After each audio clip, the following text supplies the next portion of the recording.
Hello and welcome, everyone. Today, Hi. Darth today Darth Mechas has something set up for me to learn. Yes. First of all, hello everyone. My name is Darth Mekis. I collaborate quite a bit with my VTubing friend. That's fun. Um, but he and I were just talking, and I just had this idea like. I'm gonna teach you a little bit about Warhammer. As much of a not expert as I am, I know a decent chunk of it, and I know how to do a basic research search. And I'd like to think I'm a little funny. So, um, I gave him a list of factions from Total War Warhammer 3, and he's like, "These lizard men look pretty cool."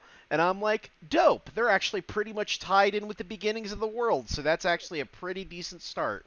Um, so, uh, just to kind of get us started here, Warhammer, a brief guide, part one. Ahem. Bok, the lizard men. Um, would you like to read this opening quote, or would you like me to? Again, let me give it a try. Okay. Before elves, before dwarves, before men, the old ones arrived upon this world. Then came chaos. The great plains of the old ones was unmade. We are the last of their servants, and only by our hand shall the great plan be restored, with the total defeat of the usurping younger races. And in But case you can't really see it, Bach, yes.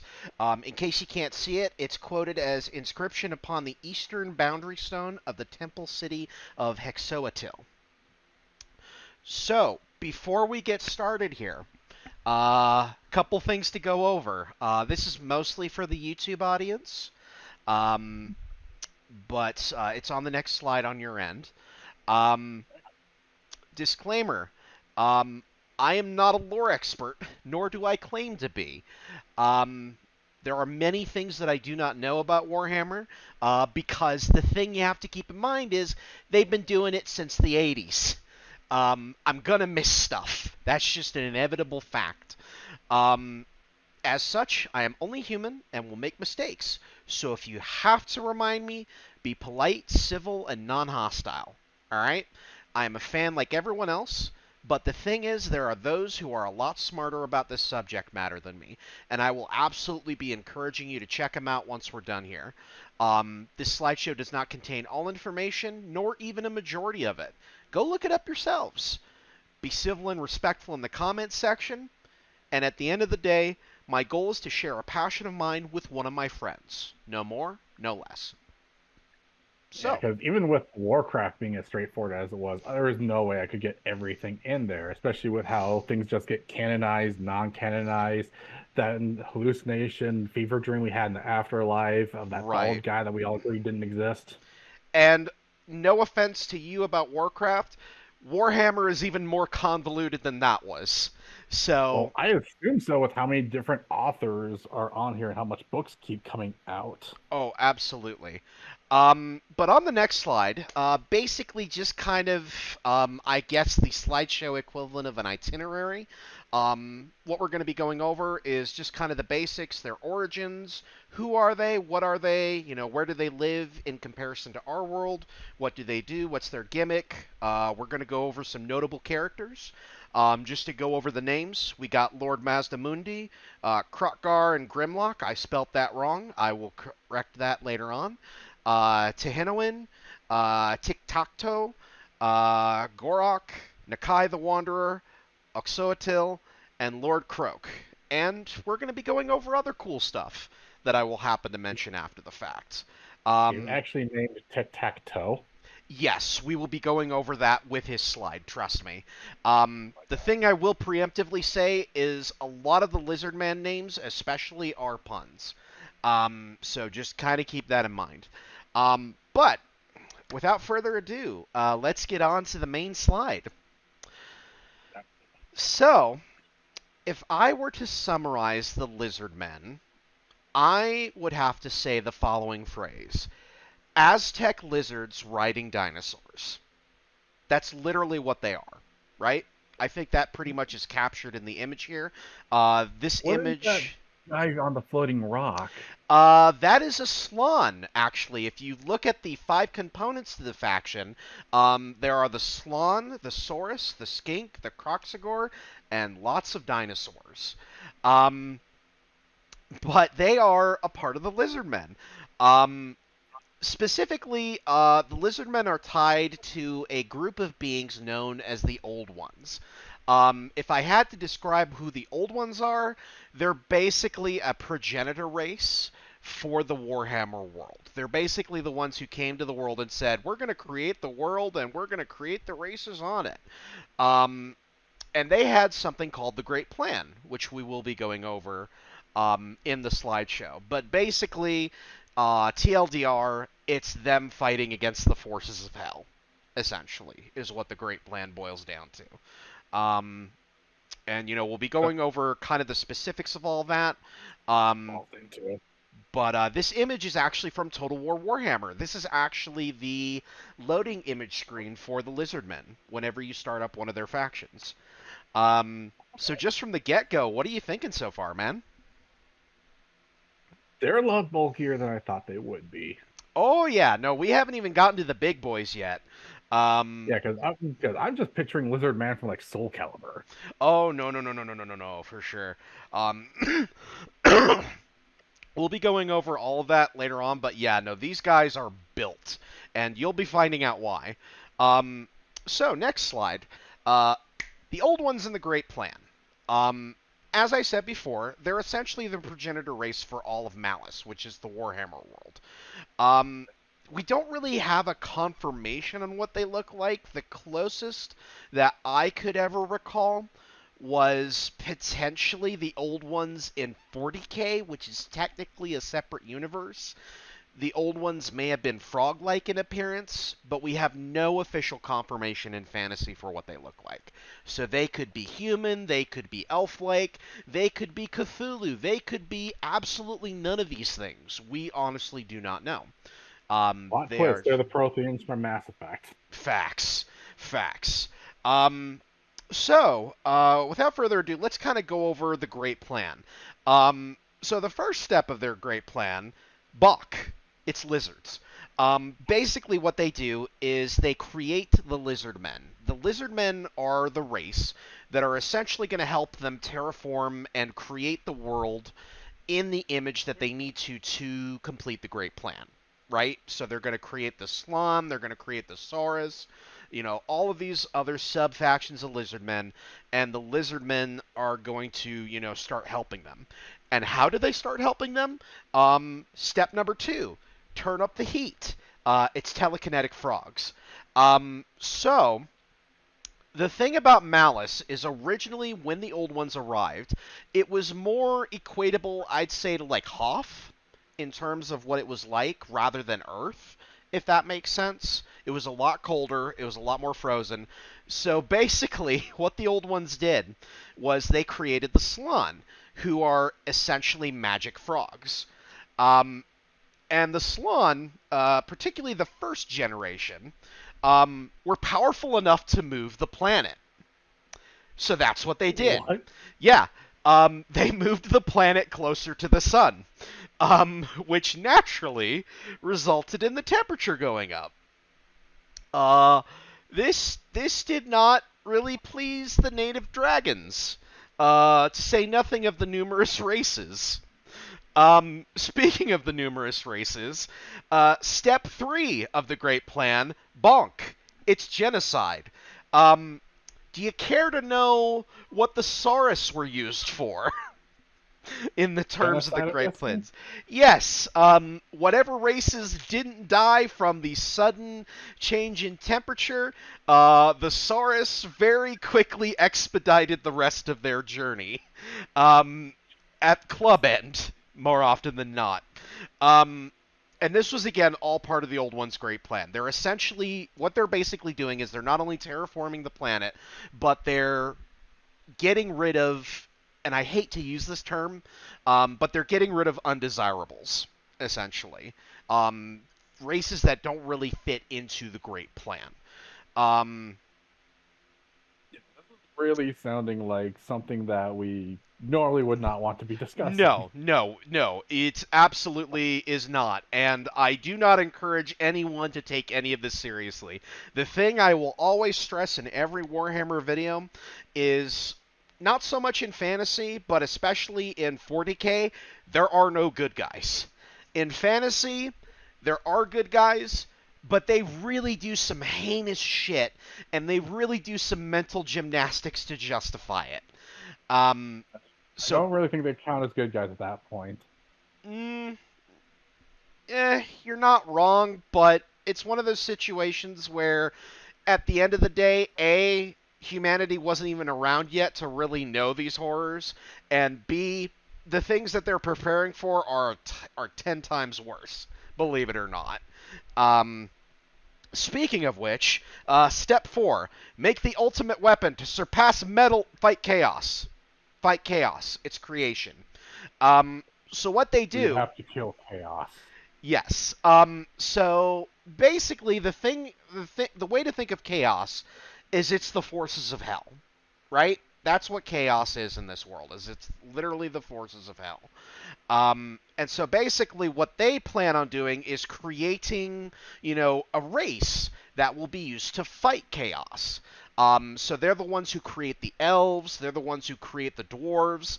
They end up creating humanity. They even end up creating ogres and halflings of all things. So they just kind of create like races here and there to try and figure out what the best combination to fight chaos is, right? To get it perfect. Step 5. Oh, it's retreat. Um, well, next slide. And crap, it got worse. So basically, what happened is Chaos invades using warp gates that the old ones had installed on the north and southern poles of the planet. And this basically turns into what will be called the Great Catastrophe, when Chaos first invades Malice. Now, the Great Catastrophe is, taken care of. Because we do end up getting into modern fantasy, and this is like thousands of years in the past, mind you, Zealot. This is thousands of years in the past. I got a Um, question. yes. Is this essentially the Dark Portal crap? Uh, Dark Portal crap. From like Warcraft, where basically it's like a giant dark portal and everything's coming through it now. You know what? That didn't click to me, but I guess this is where Warcraft got it from because they did this as far back as the 80s. So, yeah, kinda.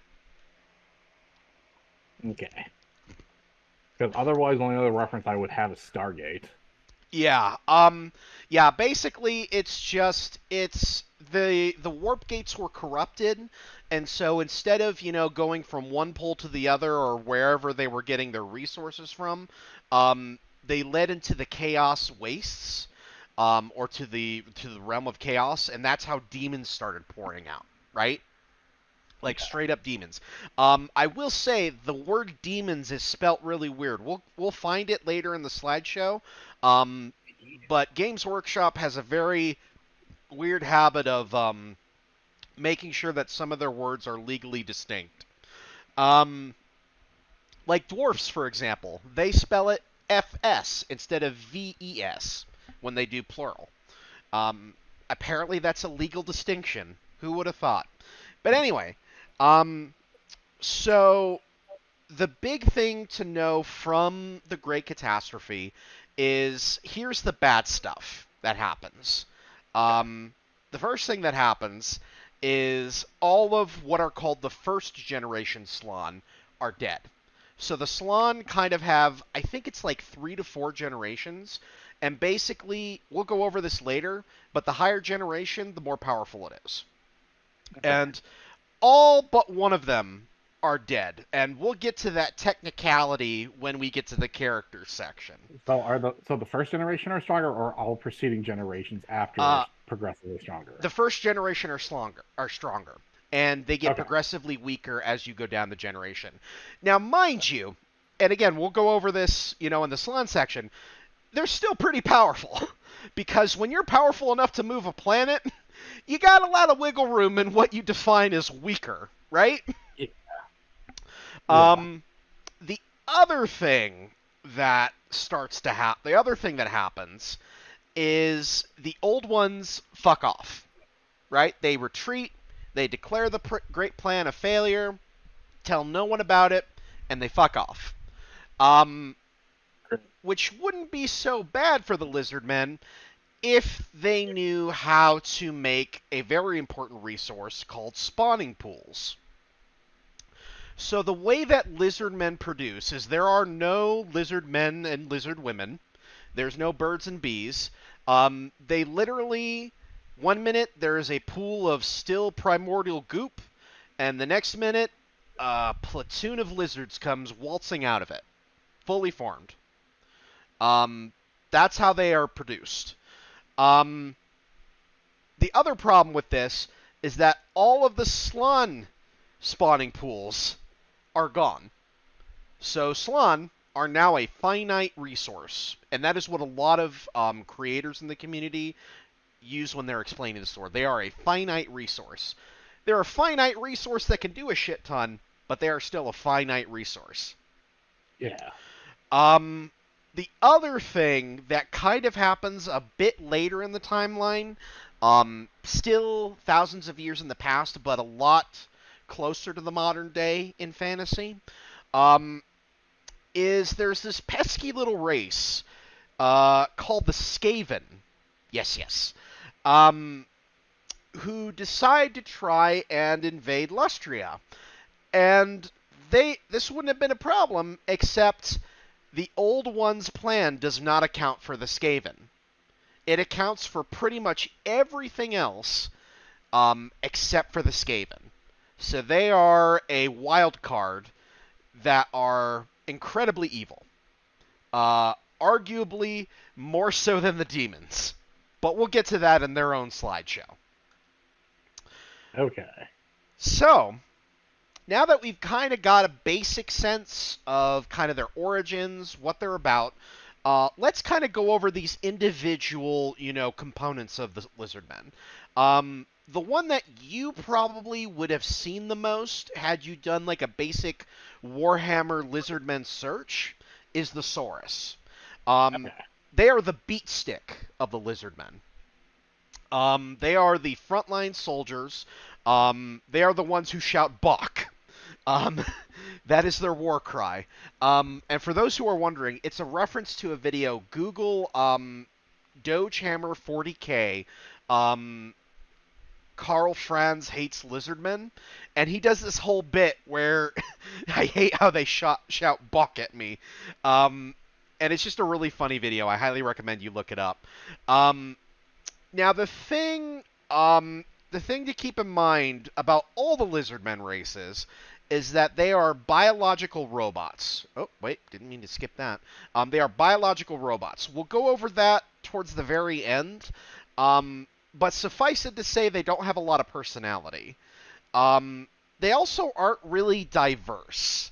As you can tell by the fact that they just pop out of pools in the ground, they aren't really diverse in that sense, if that, didn't really make itself apparent. The thing about lizardmen is that as they become older, they become smarter and more strategic. So when they first get out, they kind of don't really have personality or, strategy.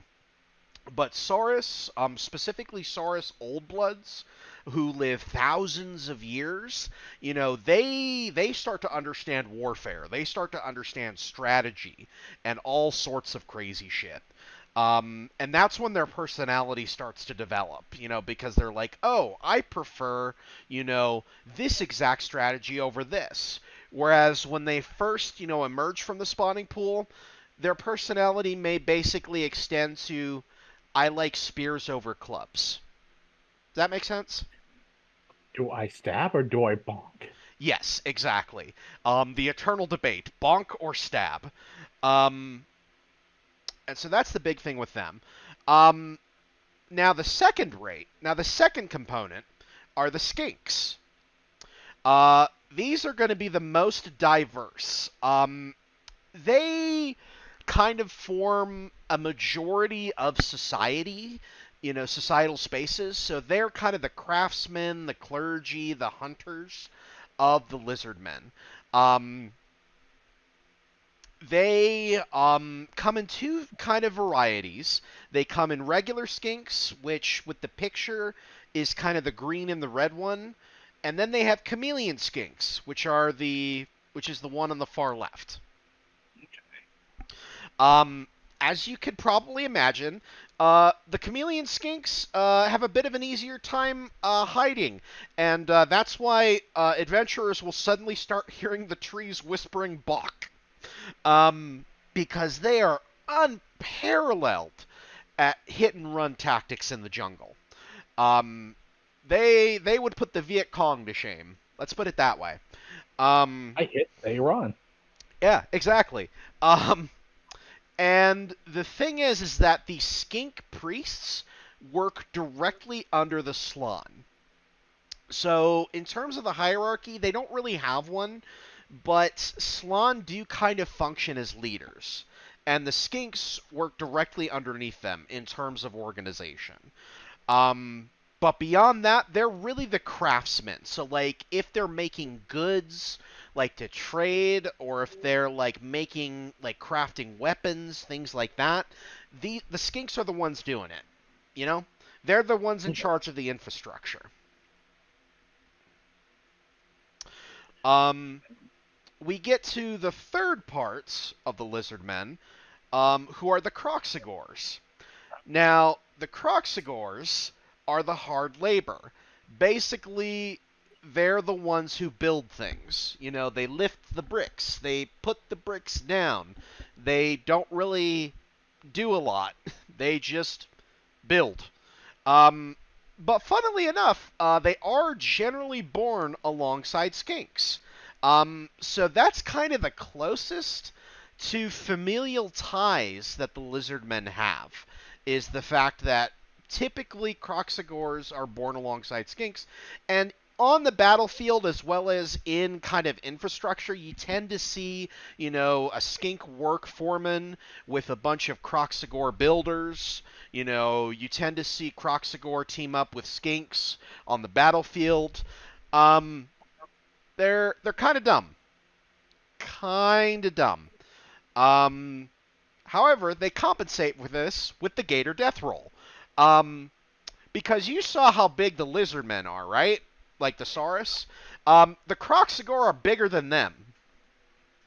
I can see that with that image. Yeah. I would have to say that a Saurus is about up to that guy's golden armband. The one that's kind of above his elbow, if you see it. Yeah. I'd have to say that a Saurus's head will reach about there in terms of a Krok-Gar. So you still got about a few extra feet on top of that, which is crazy, because that sucker is slouching. But what's really cool is over time, they can develop personality as well. That seems to be a common trait with lizardmen, is the longer they get alive, that's when they start to get personality and strategy. Because they've lived for so long, they can start to formulate, they can start to understand things, to the point where even these guys can act as generals. Wow. Yeah.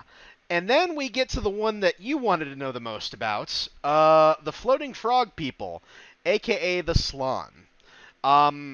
I did do a bit of a goof because I found out there are first, second, third, and fourth generations. But these guys are effectively the leaders of the lizardmen. And even then, that's still not accurate. We'll be understanding that a little bit more later, but it's the closest concept that you and I would understand in terms of how their hierarchy works. In theory, these guys were directly under the Old Ones in terms of the hierarchy. So the Old Ones gave the Slann orders, the Slann gave the Skinks orders, and the Skinks gave the Saurus orders. Another way to identify them is they are sleepy frog wizards. And I say that because they will spend centuries, literal centuries, sleeping and meditating on the Great Plan. Because the old ones are gone, this is the only thing that they really know how to do in terms of knowing what to do for the Great Plan. Because what do? They're gone. So all we can do is ponder and think on it. So these Slann will spend literal centuries, pondering it. That doesn't mean that they can't get up and throw down if they need to, but more often than not, they're being, sleepy, eepy frog wizards who are, contemplating shit. And now, oh, I'm sorry. Yeah, this reminded me of Malfurion and the Druids just being asleep for centuries because the Emerald Dream and what the Titans want. Oh yeah, no, exactly. And you'll find that a lot of stuff gets inspired by 40K because that stuff, like I said, Warhammer has been around for, like I said, since the 80s at least. Yeah. 40K came out after Fantasy, so that's where a lot of StarCraft gets its inspiration. Reading about this and researching it, I didn't quite realize how much Warcraft got their influence. Like, it's crazy. But now we're getting on to a brief description of the where. So for those watching this after the fact, who may know 40K but may not know Fantasy, it's Catachan but South America. For the rest of y'all, including you, Zealot, it's Fantasy South America with the rainforest on crack and magic. The goblins. Oh no, this is even worse. God. The jungle Being worse than the Warcraft goblins? Oh no. We'll go over the greenskins in their own video, but the orcs and goblins do not have anything on the jungles of Lustria. So the thing you gotta understand is there are dinosaurs, there are man-eating plants, there are diseases. The jungle will actively attack anyone who does not vibe with the Great Plan. It is crazy when I tell you that this place is not meant for warm bloods like us. So the jungle itself is actively inactive of the Great Plan. Yes, as far as I know, the jungle is active, and even if it isn't, it's a giant jungle with dinosaurs. You don't want to go there unless you have to. The best method of trying to get through that is to burn the whole place down and wait for the fire to die before you move forward. Yeah, good luck with that. There are going to be about 500,000 geckos who are 8 feet tall, made out of galvanized coffin nails, who will take issue with that. Hence why the swords are a thing. If the jungle don't kill you, the dinos will. If the dinos don't, the 8-foot tall gecko will. So just keeping in mind, Games Workshop, which is the company that does Warhammer, does tend to use a lot of real-life history for inspiration for a lot of stuff. Some of it in the past has been pretty racist. They are doing a lot better about that, though, thankfully. But that's why you'll notice that Lustria is literally just South America. If you look at the shape of it, it is literally South America. Now, moving on to their goals. As I said, one of their biggest goals is to complete the Great Plan. The other one is to fight demons. And this is where you'll see, and that is actually how they spell demons in this universe, is Daemons.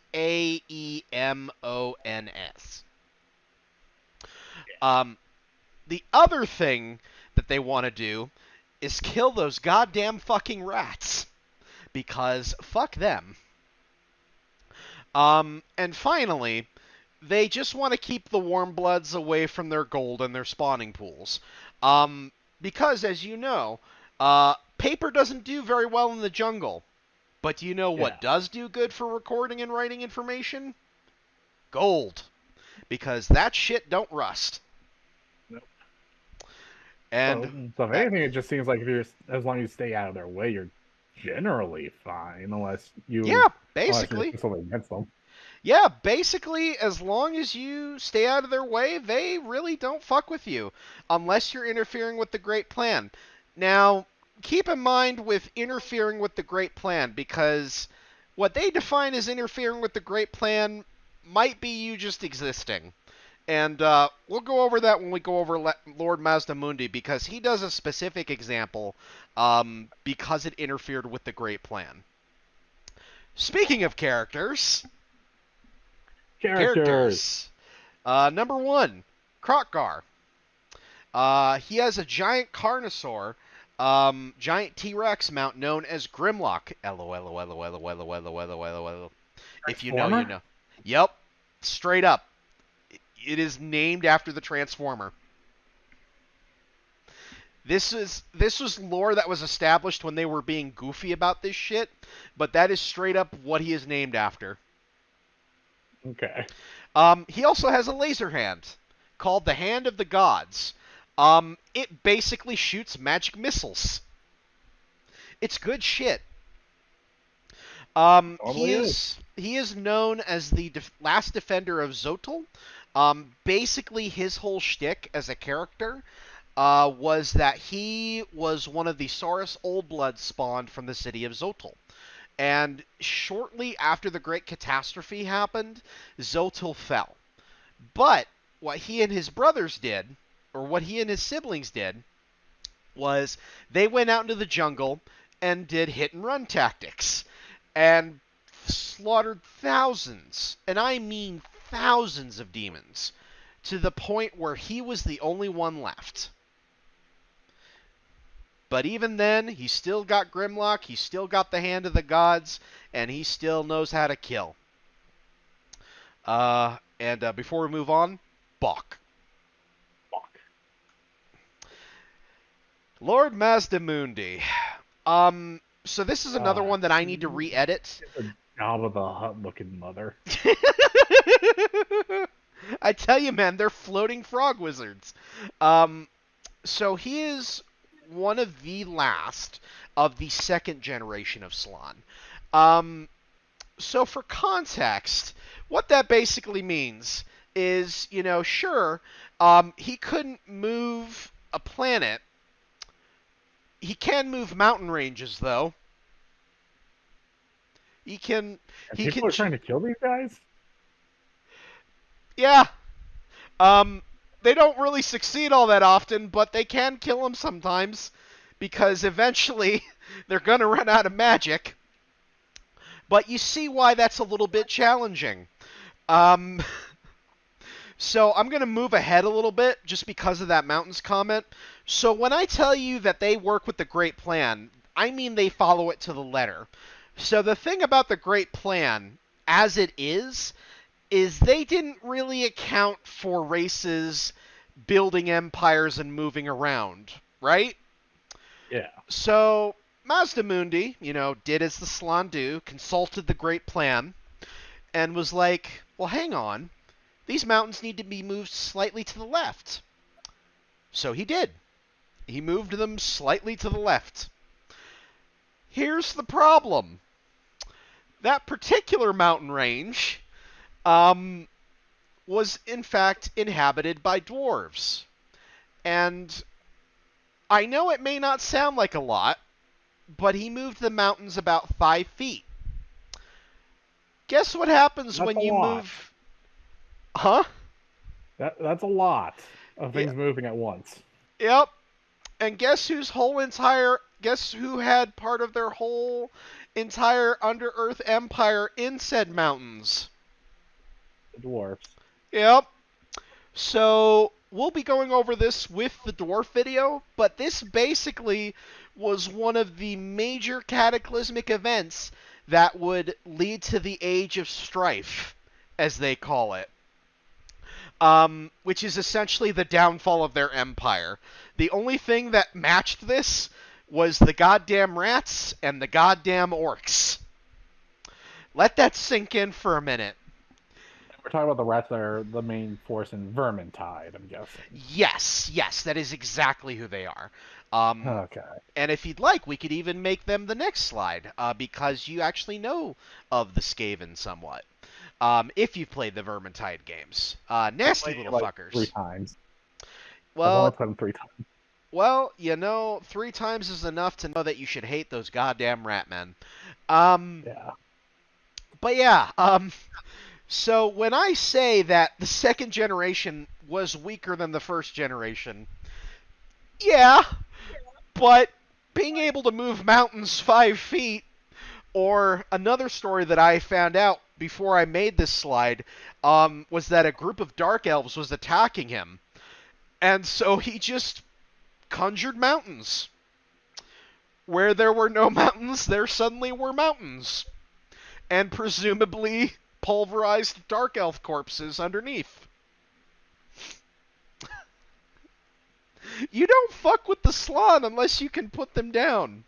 Um, Needless to say, he's That not attempt very. is like just normal assassination attempts through deception. Yeah. Um. So needless to say, Mazdamundi's not very popular. Amongst other factions, he actually has a diplomatic penalty. In Total War Warhammer with all factions, he has a -10 diplomatic penalty, which isn't a whole lot compared to diplomatic penalties, but the fact that he has it with every other race is kind of telling.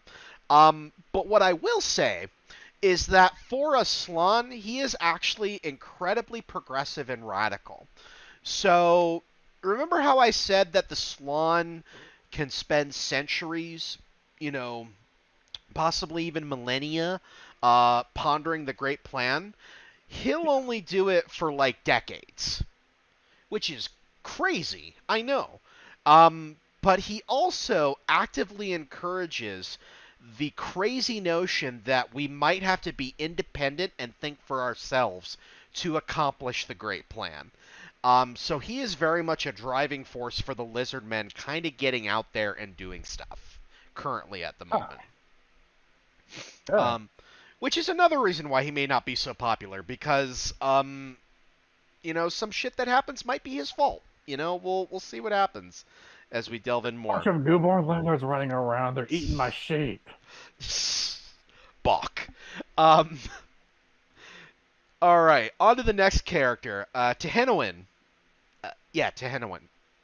Um, Teeny Weeny, as the community likes to call him, is the prophet of the god Sotek.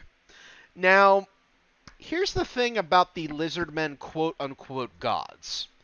They worship the old ones, right? I think that was pretty easy to establish. They named the god. They named their gods. Zoltol, Tepic, et cetera, et cetera. A lot of Aztec stuff, right? Um, the thing is, uh, Sotek is not an old one, but he is also a god. He just kind of happened one day.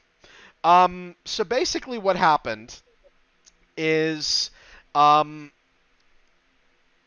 the Skaven were Skavening as they do, and one day Sotek just appeared and drove them off into the sea. He is a giant snake. Snake. And his prophet is on a crusade against the Skaven. So that's kind of his whole shtick, is that he is the prophet of Sotek, who is a lizardman god of the skinks. And as you can imagine, the Slann were like, "Hold up, wait a minute. You're not a part of the Great Plan. Are you good? Are you bad? I mean, you did kill a bunch of Skaven, and you haven't really done anything else to hurt us. So I guess we can just let you exist for the time being." Um, and that's Teeny Weenie's story. He is the prophet of the god Sotek. Okay, teeny weeny. Yeah. Next, the one that you were curious about, Tiktaq'to. Um, I'm going to read the last line early. His name is, in fact, a pun. He also rides a pterodon named Swoop. Yeah, they really just did not have a name for these guys. Nope. They were like, Because he just let's. whoops, and then you're in the hands of Tic Tac Toe. Yep. Well, no, if I remember correctly, they named him after another oh god, Dinobot, like they did with Grimlock with I Swoop. don't remember his swoop. It might be Swoop. I don't know. Anyway, um, the most notable thing is besides him writing a pterodon, which is what that thing Wait, is. Proto Antichrist? Yeah. Um. So basically, there's this character, and we'll go over him when we talk about Chaos. There's this character named Be'lakor.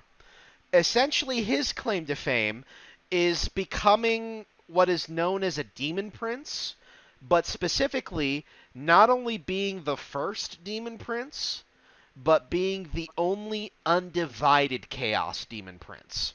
Because with Chaos, there's a specific faction of Chaos or undivided, which is all four powers united, right?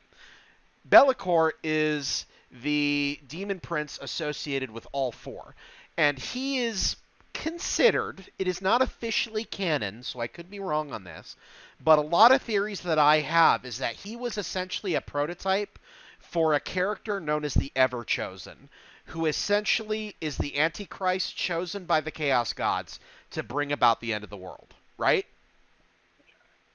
Um, Tiktaq'to just dropped a rock on his head and banished him.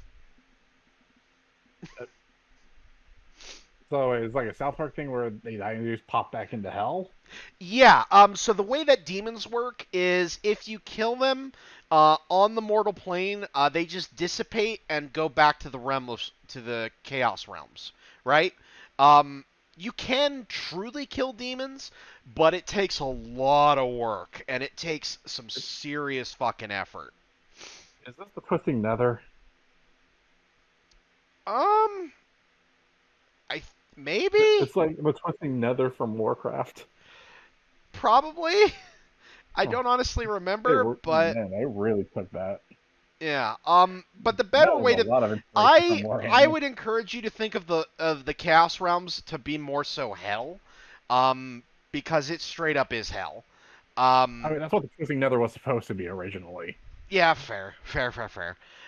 But yeah, that's Tic-Tac-Toe. That's one of Tic-Tac-Toe's most notable things is he straight up banished Be'lakor by dropping a rock on his head.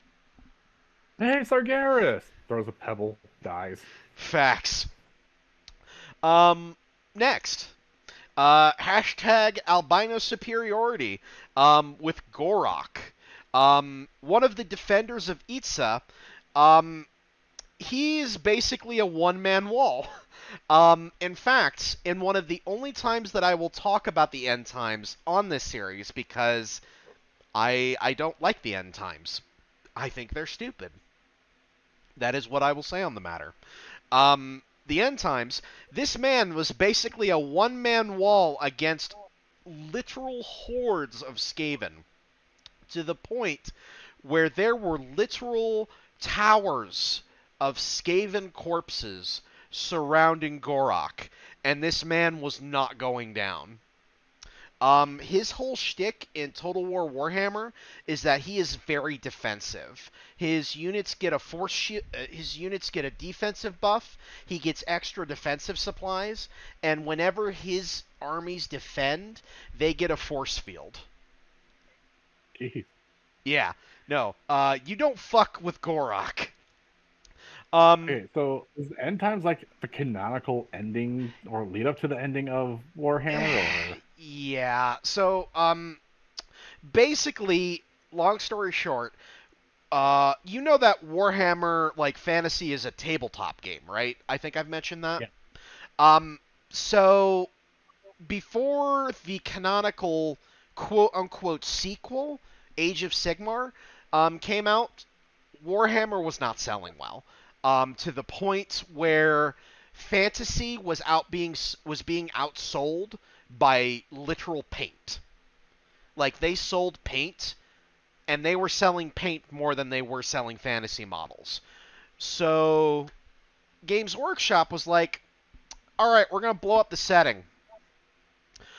And that's what the end times are, is essentially the apocalypse.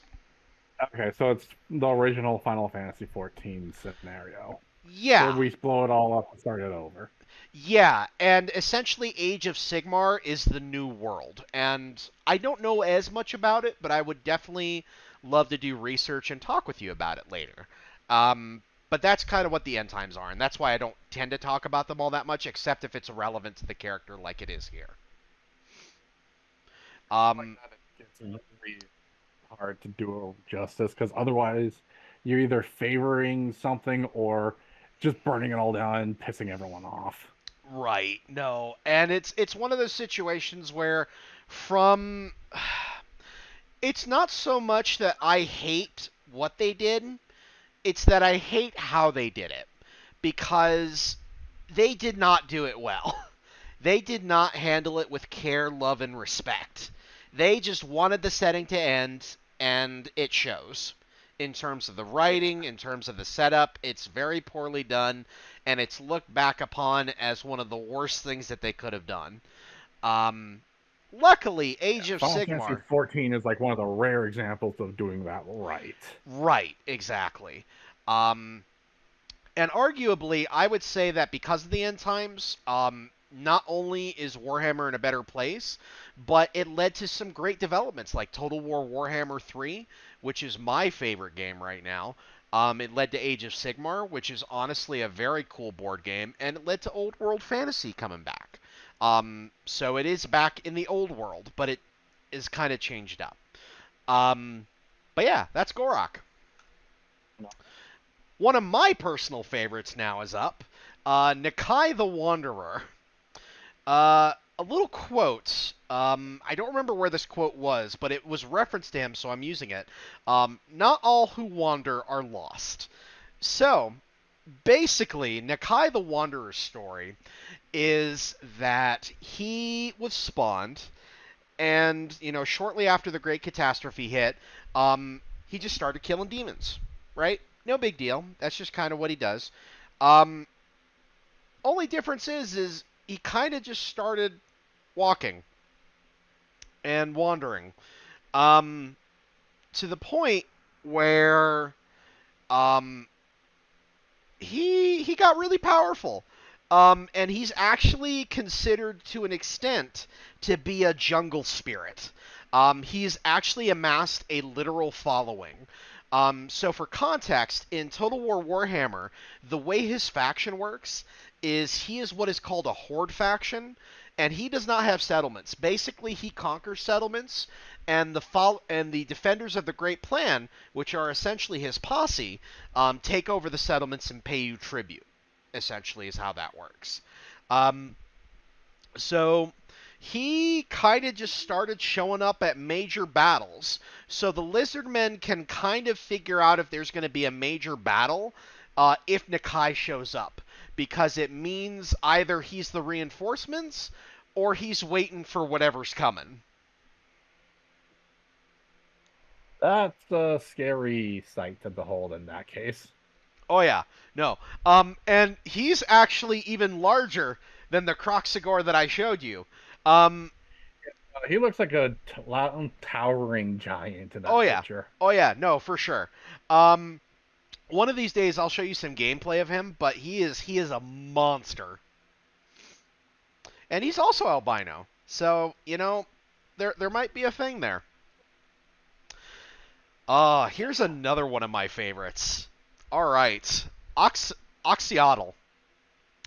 So, I want you to do two things for me. Don't even read, just I want you to do two things for me.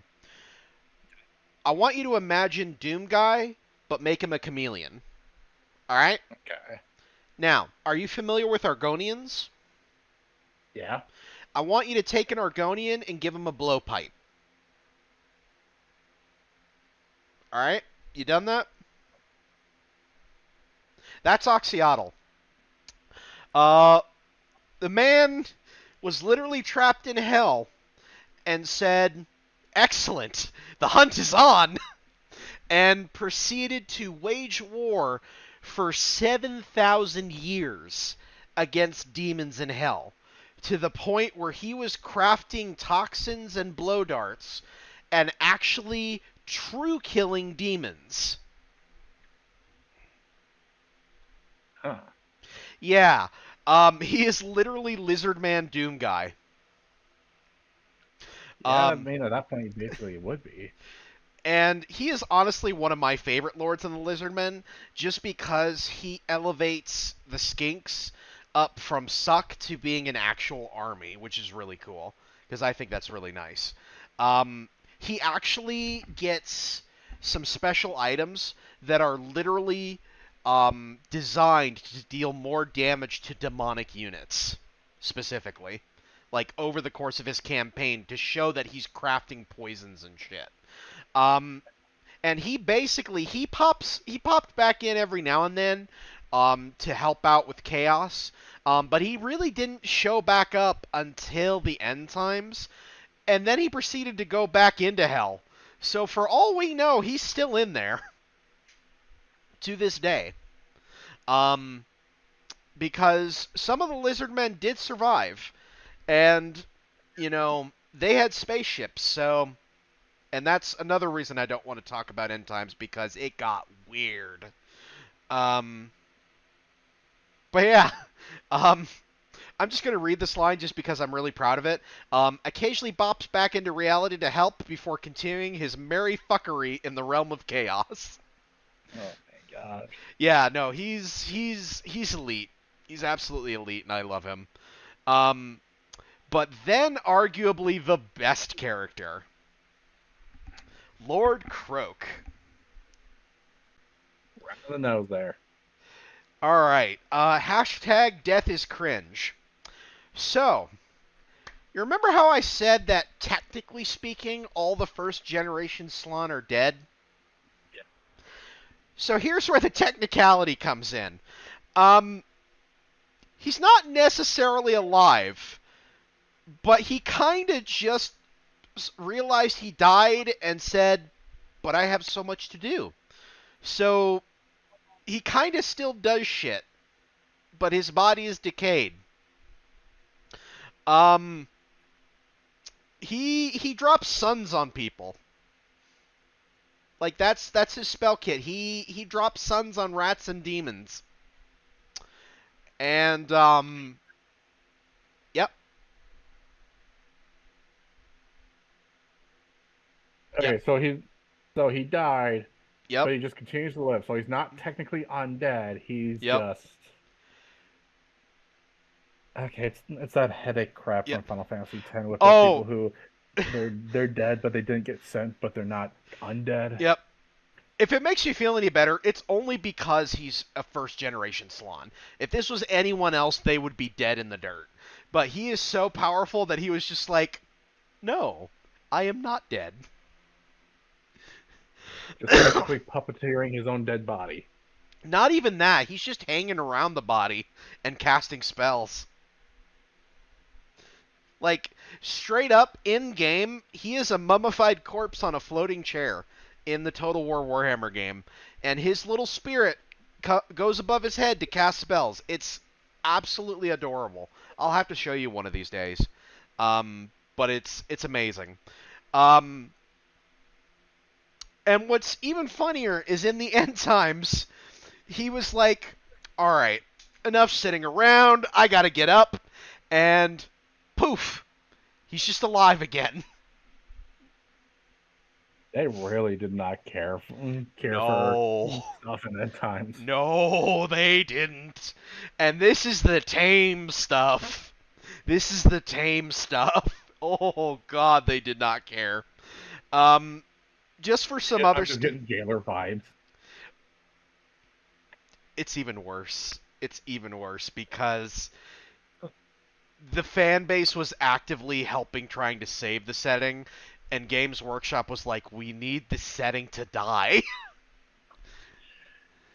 We're just waiting through the Shadowlands, and we're waiting for that. We're waiting for it to be over. And Yep. I was the good guy the whole time. God damn it! Yep. No, no. Um but just as another little fun fact, you start off with him if you play as Itza in Total War Warhammer, which is a Gor-Rok's campaign. All right. So now that I've excited you and had you kind of going on this roller coaster, we're going to kind of end off with a yes or no section. Okay. Why yes? Um, you'll say yes to the lizard men, um, because Aztec lizards riding dinosaurs. Dinosaurs. One of the cool things that I like about them personally is they feel like a proper fantasy race in the Warhammer world. And I say that because there are an equal number of fantasy races, but there are also an equal number of Renaissance level races in terms of technology and stuff. Whereas with the Lizardmen, they genuinely feel like a fantasy race. Like I would not be remiss by saying, oh, there's a race of lizards riding dinosaurs in my fantasy setting. You know what I mean? Yeah, I mean, like you just say that, and people are like, "Oh yeah, that makes sense."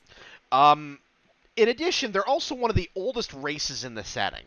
Um, Actually, they are the oldest race in the setting because they technically outlived the elves because they killed the people before the elves. Um, they're the oldest races. Dinosaurs.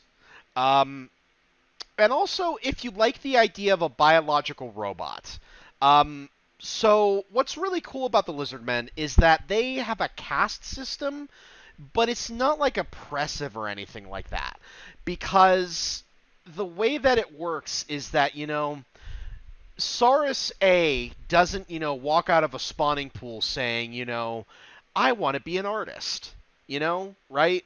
Like they just they fight, right? Makes sense. Just like the skinks, craft stuff. Just like the Kroxagor build. Just like the Slan do whatever the hell they want. Um, so it's cool in that setting because it's the closest to robots in a fantasy setting that I've ever come across. In the sense that, they have personality, but they're very clearly designed and programmed for certain things, if that makes sense. The lost civilization that left the robot behind or something. Right, right. Um, Now, why no? As you can imagine, they're not really relatable to you and me as far as characters go.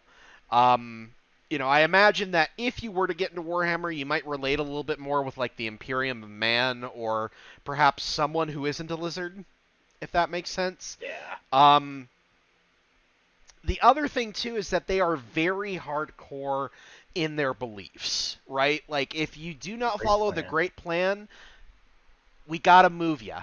Like they will, like again, Mazda Mundi had to move those mountains to the left.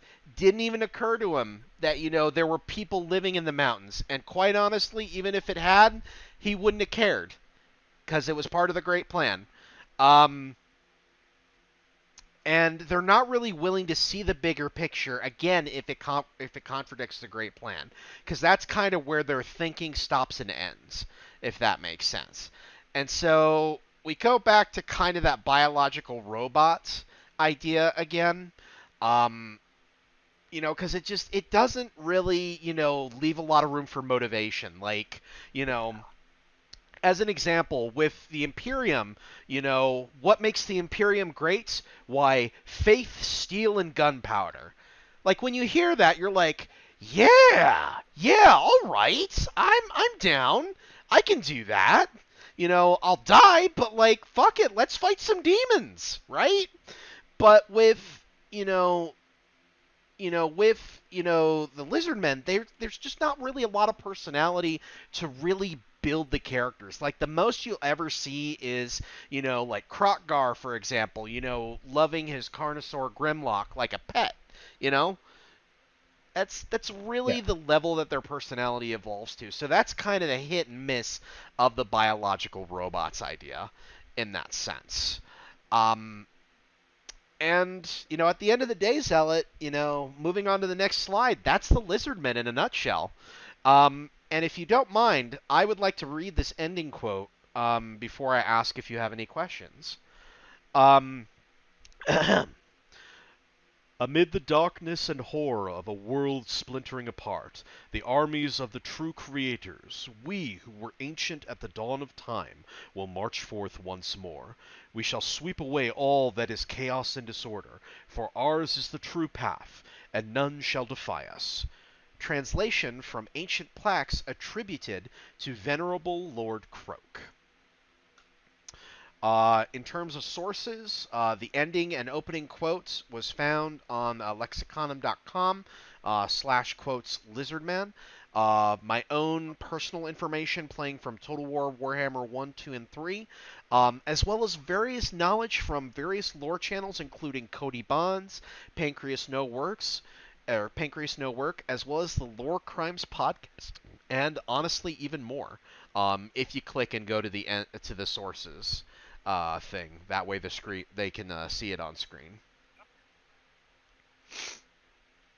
But yeah, that's the Lizardmen in a nutshell. Did you have any questions for me? Yeah, it's still quite a bit to take in. But Yeah, yeah, it is.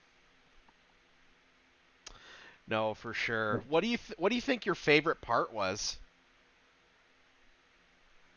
Pretty much just I guess going through like the specific characters for like the major lore characters and seeing how they interacted with the world effectively or essentially. Yeah, who was your favorite? Let's see. Uh, mm, might be Teeny Weeny. Teeny Weeny. Teeny Weeny is a fan favorite. Um, what I like personally about Teeny Weeny is that his god just kind of happened by accident, which demonstrates a very key thing with the Warhammer universes, in that belief is a very tangible and powerful thing. Like, if you believe in something, it can happen, for better or Like for the Wa. worse. Oh yeah, Like the Wa. absolutely. Oh god, we're gonna have so much fun talking about the orcs and the greenskins. Oh my god. Um, like I said, if I had to pick my favorite character, it's a three-way tie between Nick. Well, okay, if I had to pick my favorite funny character, I'd say it's a tie between Oxyotl and Lord Krok. But if I had to go for a serious character, I would say Nakai, for sure. Okay. But yeah, that's the Lizardmen from Warhammer Fantasy. Um, And just in terms of chat, if you're watching this after the fact, feel free to suggest a race that we go over next. But if we don't get any suggestions in a decent amount of time, I will just have Mr. Zealot here pick another faction. Okay. All right.